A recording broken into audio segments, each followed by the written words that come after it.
Alung tak faham lah, bah. Kenapa susah sangat abah nak bagi Alung keluar? Alung buat semua benda ni nak ubah keluarga kita, bah. Selangkah kau keluar daripada rumah ni, jangan kau balik lagi di sini.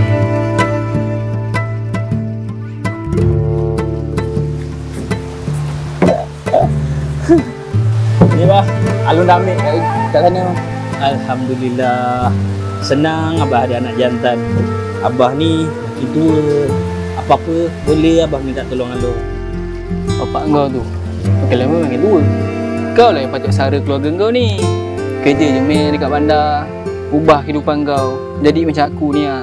Orang macam Alung tu Kak, dah tak layak lah dia anggap family. Dia dah duduk sana, entah-entah dia lupakan kita lah. Abah kenal anak-anak abah. Alung tu balik ke tak balik ke, dia tetap anak abah. Raya tahun lepas meh, aku jumpa bapak kau. Ni pakcik nak tanyalah, si Amy tu tak dapat balik cuti raya ke? Bukan apa, dah 2 tahun dia tak balik dah ni. Rindu juga pakcik kat dia. Tak apalah, pakcik faham.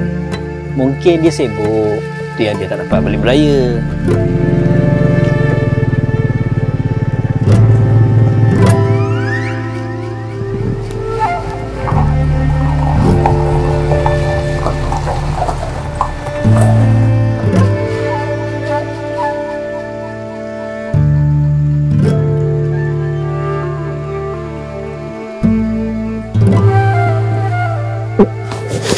Bah, Alung minta maaf, bah.